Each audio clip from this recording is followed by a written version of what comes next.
needs to be put on psychotropic drugs. None of them are psychotic. According to court transcripts, there seems to be a question as to which CPS contracted doctor prescribed all the medications and why.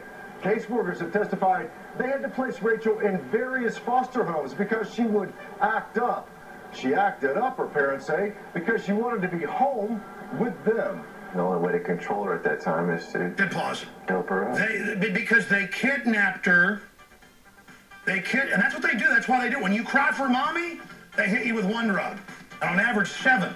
They want to cripple them to get the extra money. And they kill them. They murder your children. They want to murder you and your family, okay? These are pure demons. God, I pray that you punish them now. Huh.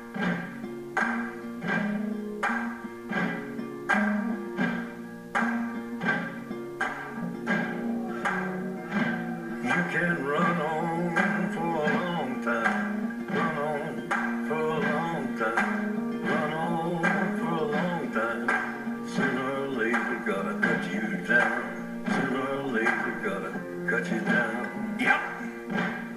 Go tell that long-tongue liar. All right, I'm going to do 20 minutes on the whole Obama birth certificate thing in the next hour, and then we're going to have our guest on. John Rappaport on some big medical news. But I also imagine people probably want to comment about the Obama birth certificate situation now that we learned his literary agent, his publicist for 16 and a half years, 91 to 2007, put out that he was born in Kenya and then lived in Indonesia and Hawaii. And that's what all his friends and people keep saying. He had other names, at least 2 other names. They won't release high school, college, none of it.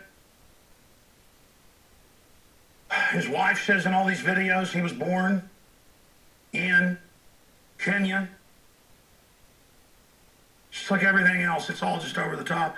And I see some people saying, well, why does it matter if he was born in Kenya? Because it's unconstitutional, just like everything else. It's illegal.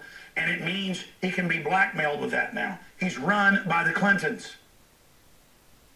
So even if Obama was a good guy, which he's not, he couldn't because he's totally blackmailed. That's why it's important. It's called being compromised. You know, in the old days, you couldn't be a spy if you had money troubles or if your dad was in prison, because maybe they could use that to get to you. Nowadays, they want people that are compromised. This is a nation of compromised people.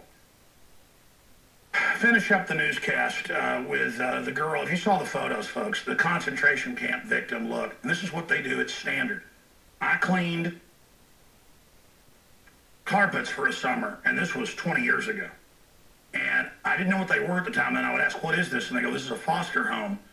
And it was like zombie, not kids looking this bad, concentration camp, but living on dirty mattresses and whatever. And then there'd always be some fat Nelly man running around with little girls and boys. And I was just like, ugh, what is this? Now that I'm older and can look back at that, I know what it was. It was pervert palaces with kidnapped kids. I mean, it's hell on earth, man.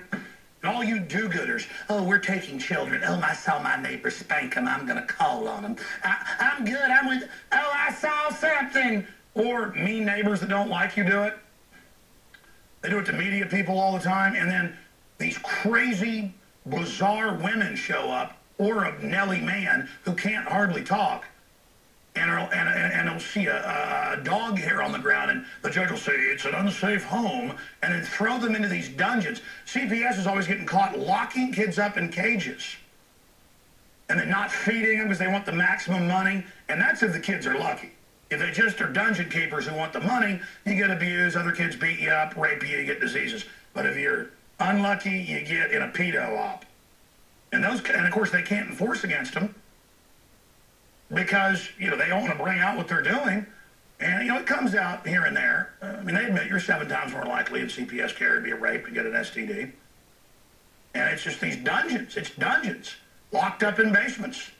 And the pedos get there, and it's time to have fun. Kids are locked up. Pedo gets back. Pedo brings friends over. Texas Youth Commission, they had public pedo parties. Nobody got in trouble for that. State police tried to do something. They just fired the director.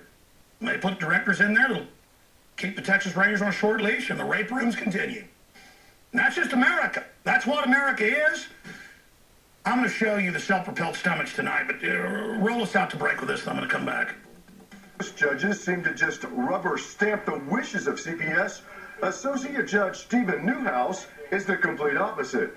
We were in the courtroom for 2 recent hearings, and the judge didn't even try to hide his frustration.